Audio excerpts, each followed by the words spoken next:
Bem, hoje, na noite de hoje, nós vamos conversar um pouco sobre o capítulo 7 do Evangelho segundo o Espiritismo, que tem por título principal Bem-aventurados os pobres de espírito. E eu quero começar essa nossa conversa de hoje contando para vocês uma pequena história. Conta-se nessa história que Deus, quando estava criando todas as coisas que existem no mundo, num determinado dia, ele estava dando nome às flores. Então estava lá aquele monte de flor lá e Deus estava dando nome para as flores antes que elas viessem para a terra. E tinha uma florzinha pequenininha lá. E tinham todas aquelas flores maiores, mais robustas, enchendo na frente. E essa florzinha pequenininha estava lá atrás. E ela estava preocupada porque ela ouviu Deus começar a dar nomes. E ela então pulava e falava assim, não esqueça de mim. Mas ela falava baixinho, ninguém ouvia. Não esqueça de mim. E ela falava baixinho, ninguém ouvia. E aí Deus foi, rosa, violeta, e assim foi. E conforme ele ia dando nome às flores iam vindo para a terra. Chegou um determinado momento, só estava a nossa amiguinha lá, sozinha. Ela olhou para Deus e começou a chorar. Deus chegou perto dela e disse assim, mas por que você está chorando? Ela disse, que eu não recebi nenhum nome. Deus olhou, pegou o papel lá, a anotação dele, e falou assim, pior é que já acabaram o nome de flores. Aí ela começou a chorar mais ainda. Mas Deus, na sua bondade, na sua misericórdia, na sua sabedoria, olhou para aquela florzinha e lembrou que ela ficava gritando lá atrás. E falou para ela assim, você vai se chamar Não Me Esqueças. Você vai ter a cor azul do céu e alguns toques vermelhos como sangue. E você vai servir na terra para trazer alegria às pessoas, para trazer vida àqueles que necessitam. E assim, essa florzinha se chama Não Me Esqueças. Vocês conhecem essa flor? Mais conhecida como miosótis. Conhecem miosótis? Ah, miosótis todo mundo conhece. E por que eu conto essa história? Porque muitas vezes nós não compreendemos a vontade de Deus. Porque o nosso orgulho não nos deixa entender por que aquilo acontece na minha vida. Nós não temos a humildade de buscar entender isso. E essa florzinha pequenininha, chamada miosótis, mas que é conhecida como Não Me Esqueças, ou Não Esqueças de Mim. Depois aí, para aqueles que não conhecem, como diz o doutor, dá um Google, entra no Google e coloca Flor Não Me Esqueças. Vocês vão ver até a foto. Tem diversas cores, mas a mais conhecida é essa azul mesmo, que tem alguns detalhes em vermelho.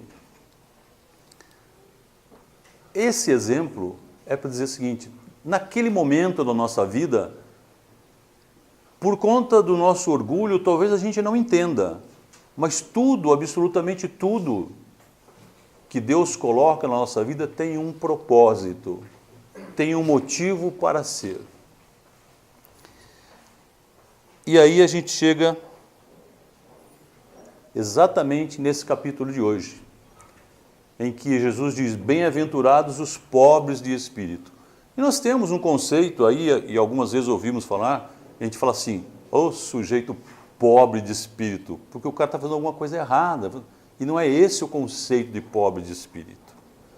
O conceito que Jesus nos trouxe de pobre de espírito é o conceito de humildade. E nós podemos pensar o seguinte, mas por que Jesus veio, passou por tudo que passou para encarnar aqui, para vir falar para a gente de humildade? Porque naquela época, o orgulho era dominante na sociedade. Alguns detinham o poder, né? Poder religioso, o poder da força, e dominavam os outros. Dominavam os outros pelo conhecimento, ou dominavam os outros pelo dinheiro. Eram orgulhosos da posição social que exerciam. E Jesus, quando veio falar da humildade, incomodou muito essas pessoas. Mas ainda bem, para nós que vivemos em 2018, que essas pessoas orgulhosas só existiam na época de Jesus, né? Hoje, no nosso mundo, já não temos mais pessoas assim, que se acham superiores às outras, né? Olha só, 2018 anos depois, nós estamos falando e tentando entender a mensagem do Cristo. Bem-aventurados os pobres de espírito, porque deles é o reino dos céus. E ele nos provoca, vamos dizer assim, aqui, para que a gente entenda o conceito de humildade. E humildade, segundo Jesus, não é uma condição de ter, é uma condição de ser. Você não tem humildade, você tem que ser humilde. E tem uma grande diferença nessas duas coisas. E dois evangelistas, Mateus e Lucas, relatam aqui, Kardec recortou algumas passagens deles e colocou nesse capítulo 7 do Evangelho segundo o Espiritismo. Para a gente entender, para a gente contextualizar o que nós vamos conversar. A primeira passagem de Mateus diz assim: naquela hora chegaram-se a Jesus os seus discípulos dizendo: quem é o maior no reino dos céus? E Jesus, chamando um menino, o pôs no meio deles e disse: na verdade, vos digo que se não fizerdes como meninos, não entrareis no reino dos céus.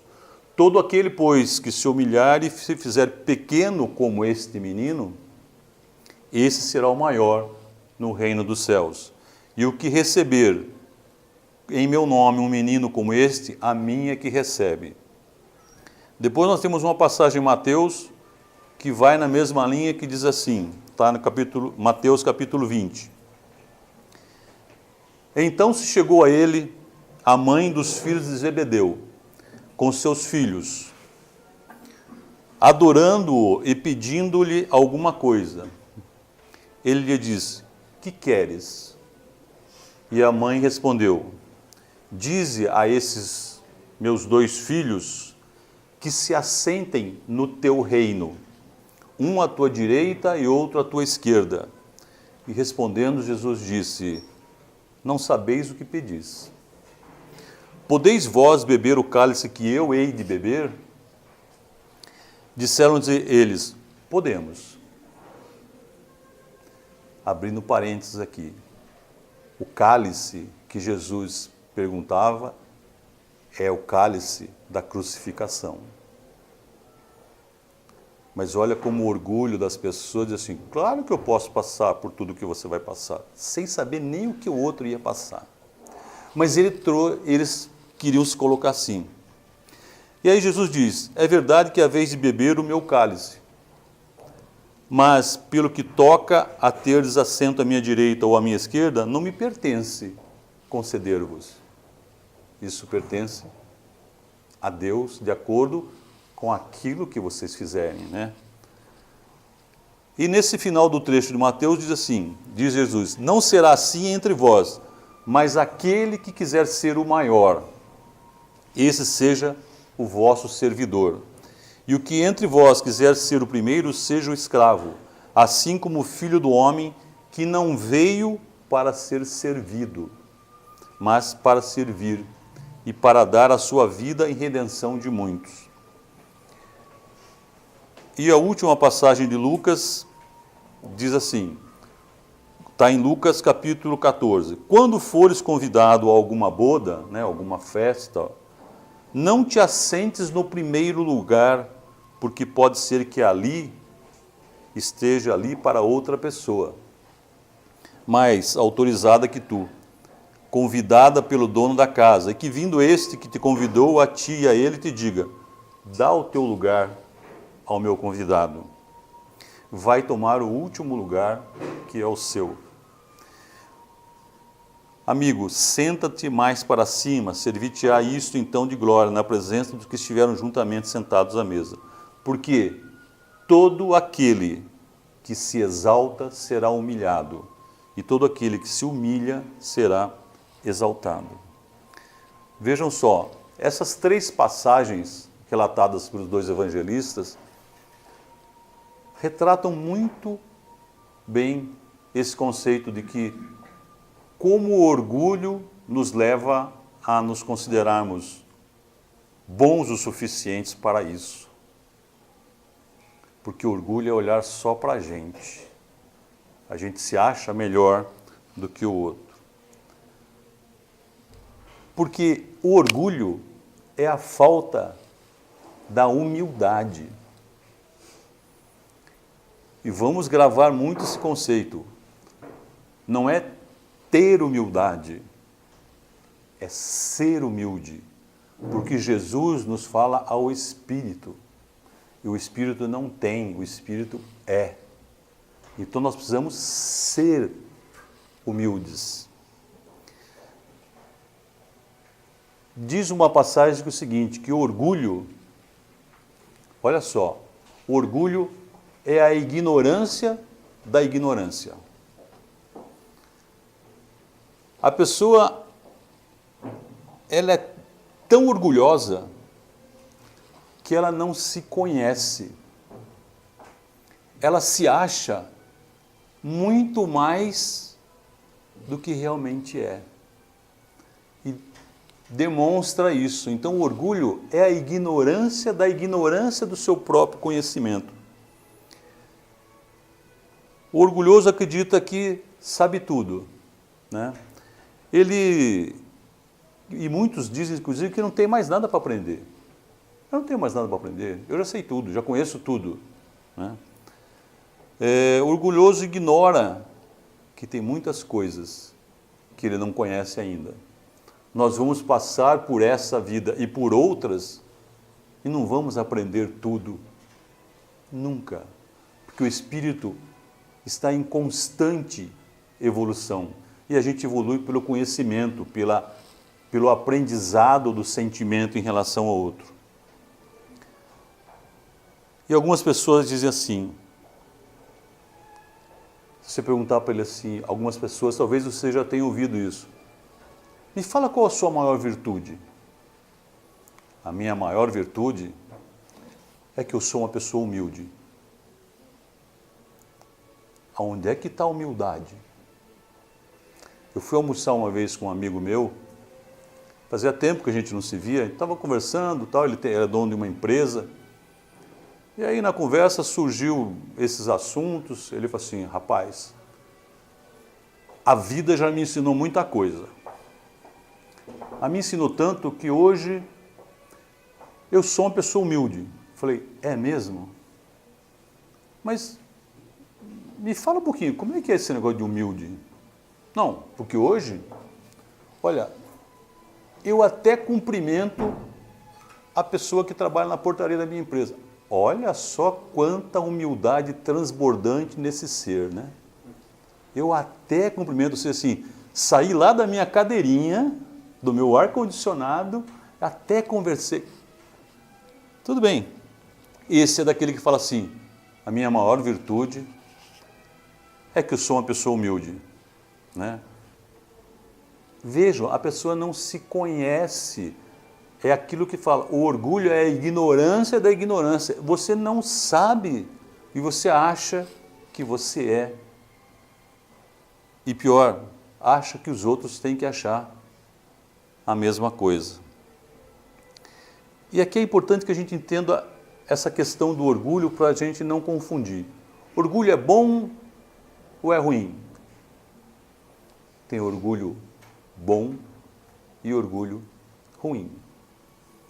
Não é o fato do orgulho, é o sentimento do orgulho.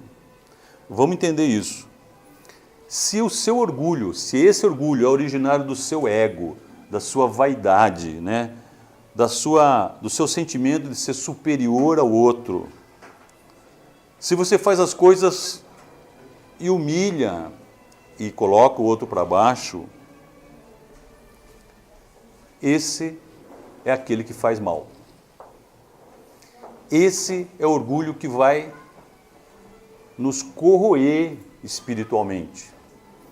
Por quê? Porque é esse orgulho que atrapalha a nossa convivência, os nossos relacionamentos. É esse orgulho que faz com que as pessoas se afastem de nós e a gente não percebe.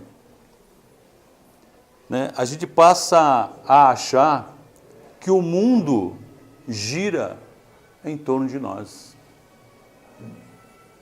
Que eu tenho conhecimento de tudo. Tudo sou eu que conheço. Eu sou o dono da verdade. E aqueles que não concordam comigo ou que pensam diferente de mim, são inferiores a mim. E lá no Livro dos Espíritos, na pergunta 785, tem assim, Kardec pergunta aos espíritos, qual o maior obstáculo ao progresso? E os espíritos respondem, o orgulho e o egoísmo.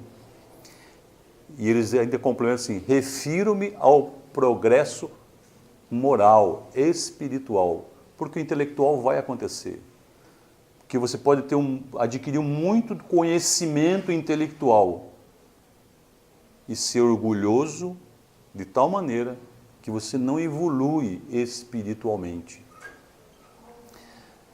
E ainda nesse capítulo 7 mesmo, lá no item 12, o espírito Adolfo, bispo de Argel, diz o seguinte, o orgulho, eis a fonte de todos os males da humanidade.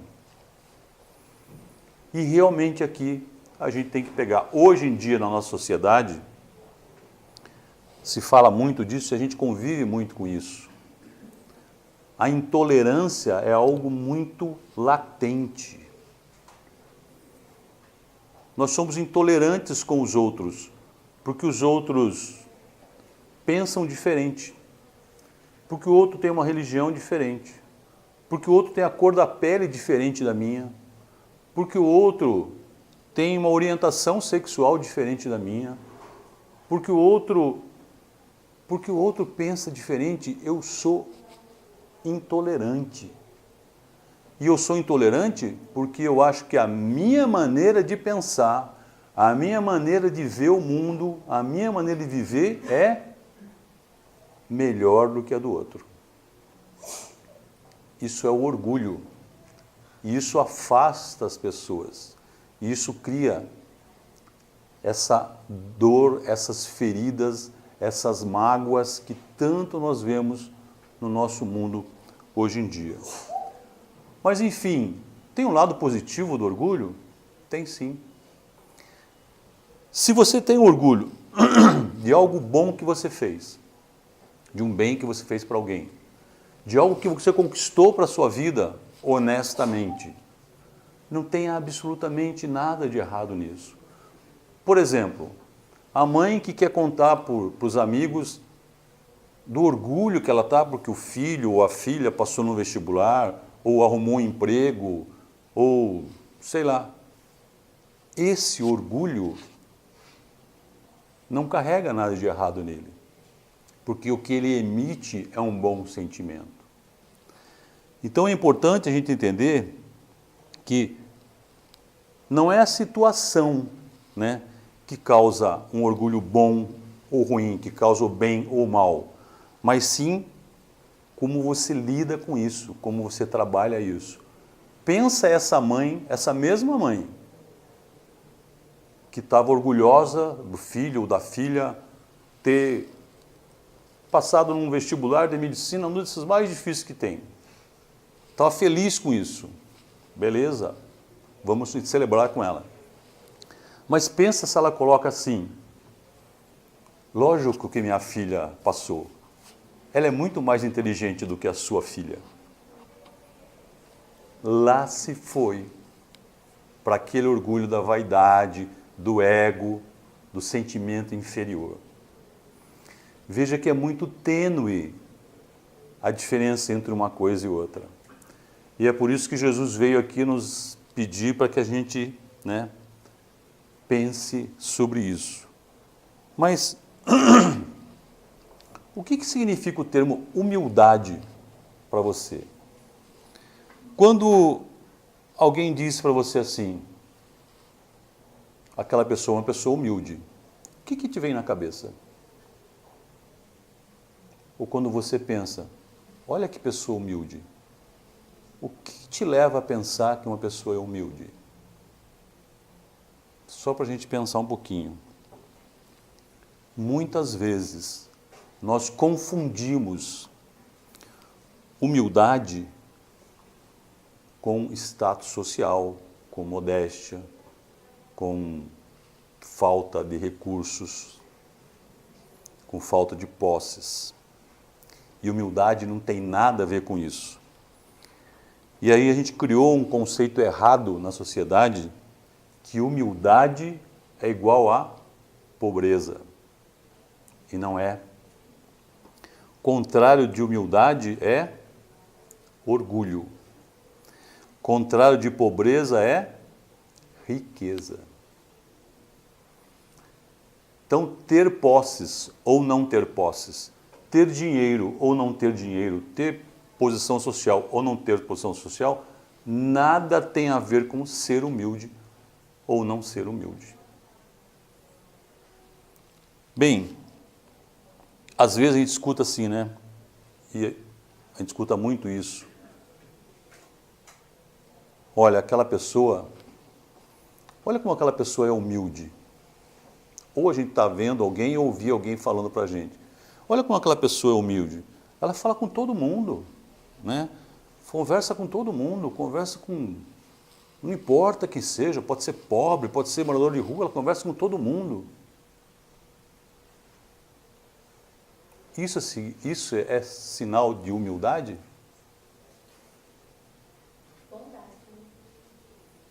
Educação, talvez. A bondade também. Depende do que é, qual é a intenção que ela está indo conversar com aquelas pessoas. E vou dar um exemplo que todo mundo nessa sala já deve ter visto. E a gente vai começar a ver daqui uns dias. Tem gente rindo, já estão sabendo do que eu vou falar, né? Tem alguns seres humanos que chegam em um determinado período de 4 em 4 anos, eles querem se reproduzir, não é isso? Né? Através de um objeto chamado urna. E eles saem por aí beijando, né, pessoas que nunca eles cumprimentariam na rua. Aí, quando eles fazem isso, eles querem passar a ideia de serem humildes. Olha como o conceito errado cria uma imagem errada e as pessoas se deixam levar por isso. E o outro lado disso é que algumas vezes nós nos pegamos dizendo, que a gente sempre acha que são os outros, né? Nós nos pegamos dizendo assim, aquela pessoa orgulhosa, olha como ela tem o narizinho empinado. Alguém já ouviu isso? Lógico que as pessoas dessa sala nunca falaram, porque aqui todos nós já somos elevados espiritualmente, né? Mas a gente já ouviu algumas pessoas falarem isso. Mas, gente, porque a pessoa anda assim, não fala com todo mundo, aí a pessoa rotula, essa pessoa é orgulhosa. Vocês já pensaram que ela pode não falar com todo mundo? 1, porque ela é tímida, né? 2, porque ela não conhece todo mundo. Mas nós pegamos e rotulamos a pessoa. É por isso que eu disse que Jesus nos pede para que nós sejamos humildes. Não é para que a gente aparente humildade. E é nisso que ele pega quando ele fala, bem-aventurados os pobres de espírito, porque estes verão o reino dos céus. Aí vamos pensar, já que nós já definimos, né, que precisamos ser humildes, você conhece alguém orgulhoso? Pensa aí, rapidinho. Uma pessoa só, hein, gente? Uma só. Vamos com calma, uma pessoa só. Você conhece alguém orgulhoso? Está lembrando o nome dessa pessoa? Legal. Mas por que você acha que essa pessoa é orgulhosa? Não precisa levantar a mão e contar onde que mora, nada disso, tá, gente? Só para a gente pensar. O que é que ela faz que te leva a pensar assim? Que te leva a colocá-la como uma pessoa orgulhosa? Qual é o comportamento dela que você acha ela orgulhosa? Pois bem, aí eu queria fazer uma outra pergunta então. Será que em nenhum momento das nossas vidas nós não fizemos algo igual? Igual ao que essa pessoa faz? Será que em nenhum momentinho da nossa vida a gente não fez a mesma coisa?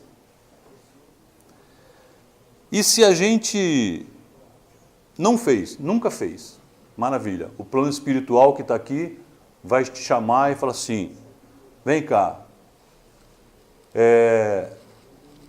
nós precisamos da sua ajuda. Tem uma pessoa aqui muito orgulhosa, e como você nunca foi orgulhoso, nunca foi orgulhosa, nós queremos pedir que você diga para ela algumas coisas para não ser orgulhoso. Nós conseguiríamos dizer para o outro, olha, para ser humilde, a gente tem que ser assim, assim, assim, assim.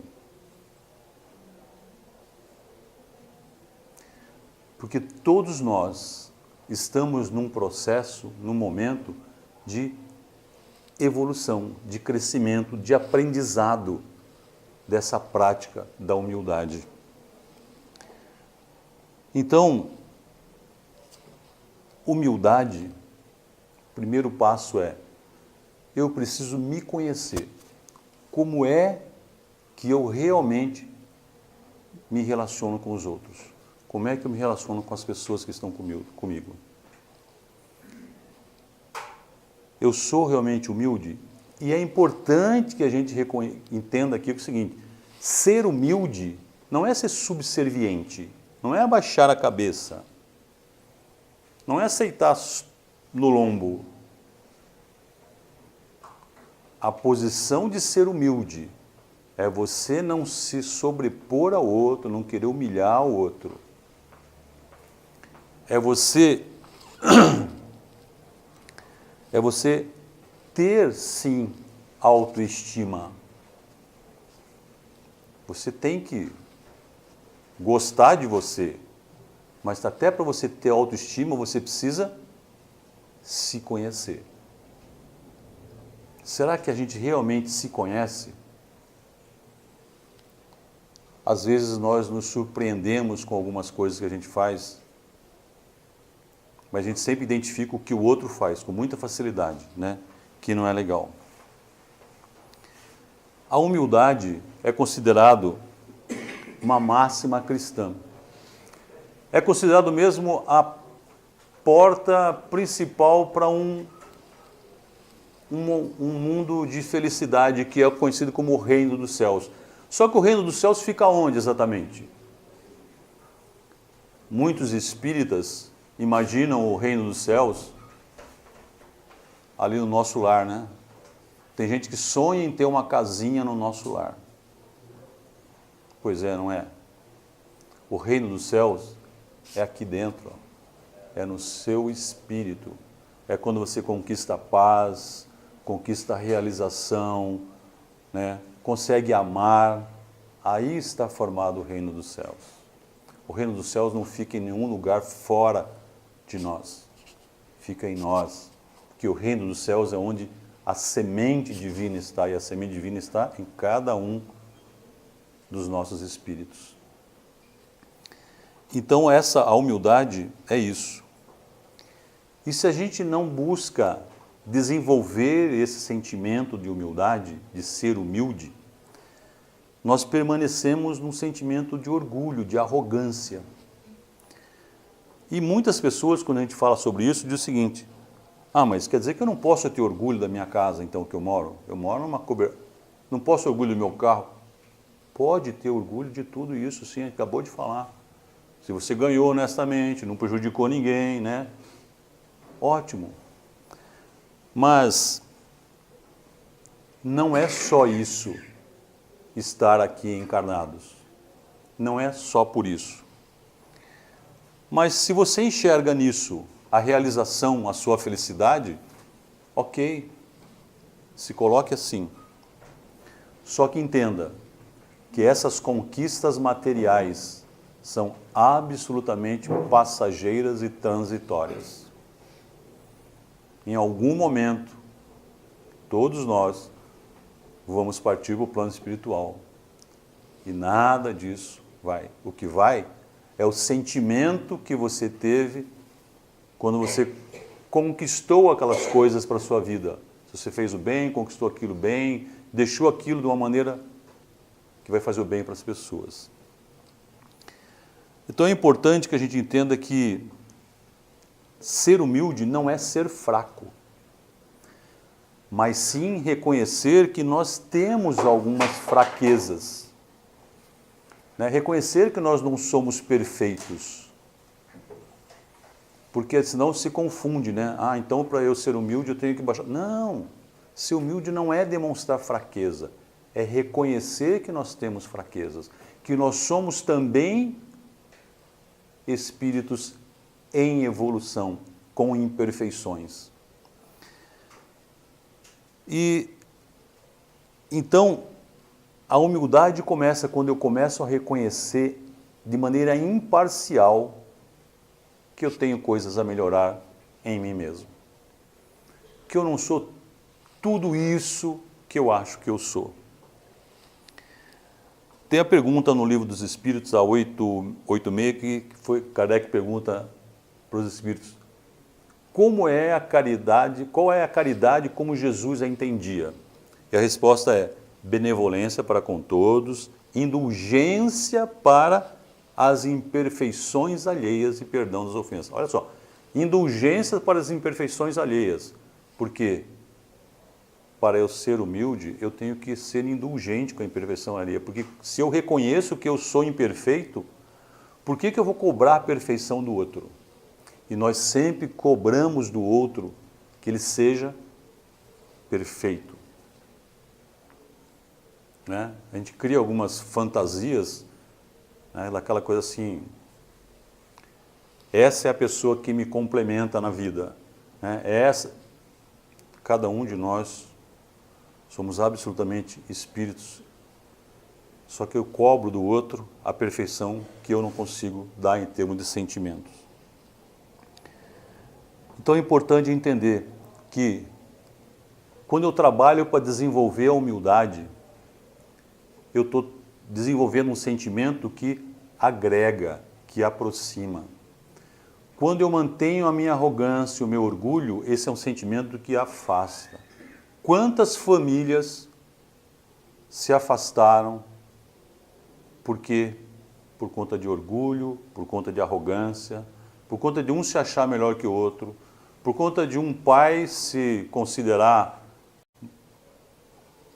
o sumo sacerdote da sabedoria e pressionar o filho, ou ao contrário, o filho, por ser do mundo moderno, achar que ele é o tecnologicamente evoluído e o pai não sabe de nada.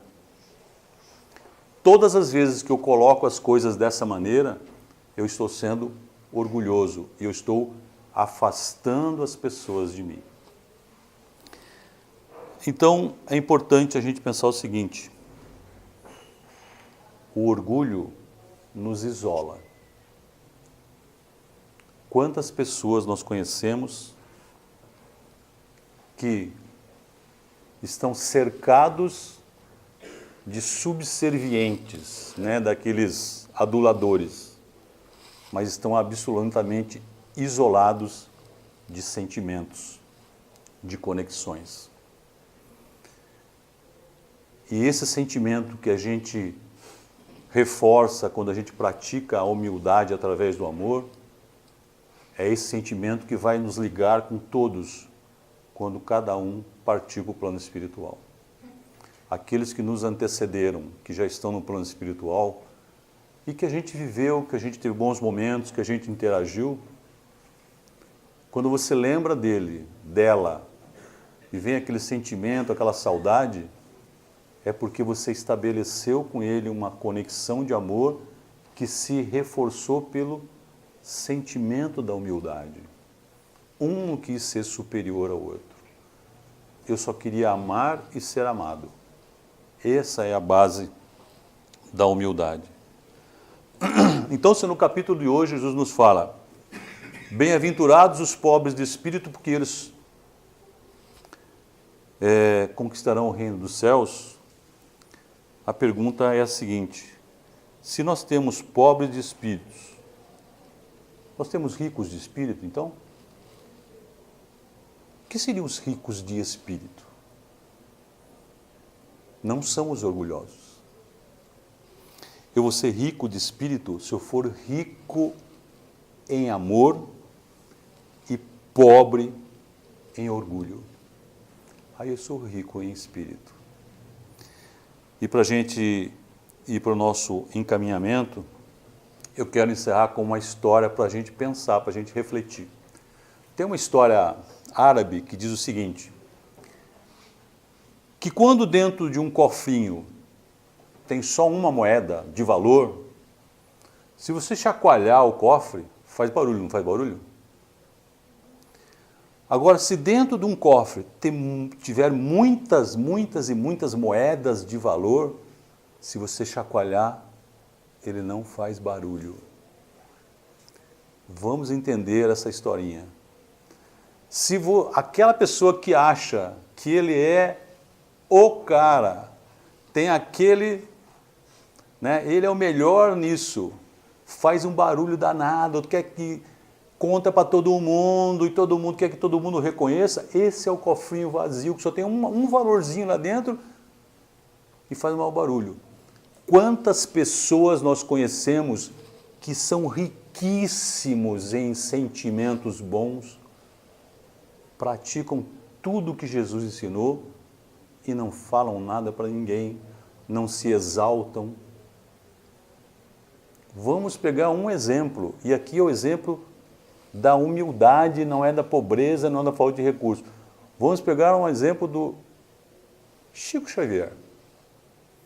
Alguma vez você ouviu falar de Chico Xavier subindo num palanque e falou assim: olha, eu sou Chico Xavier, eu psicografei 420 livros, porque eu é que escrevi os livros. Chico fazia dele, fazia o papel dele, ajudava quem podia ajudar, não contava para ninguém quem recebia o dinheiro. Essa imagem que eu quero deixar para vocês. Se você se der uma chacoalhada e começar a fazer muito barulho, é para você dar uma paradinha e falar assim: opa, talvez eu não esteja com valores suficientes aqui dentro ainda para dizer, eu sou humilde. Que todas as vezes que eu faço um barulho, porque eu me acho melhor que o outro, que eu humilho o outro, porque isso sempre faz barulho, é aquele cofrinho que tem uma moedinha lá dentro, faz maior barulho, mas de valor mesmo tem muito pouco. Então eu quero deixar para que a gente pense. Se hoje à noite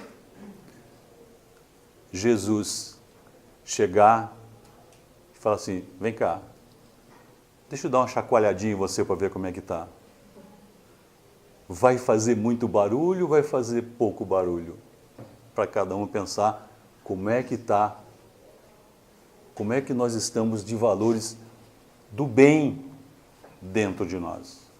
Lá na passagem de Mateus, Jesus diz que ele veio para servir, e só serve o bem aquele que é humilde.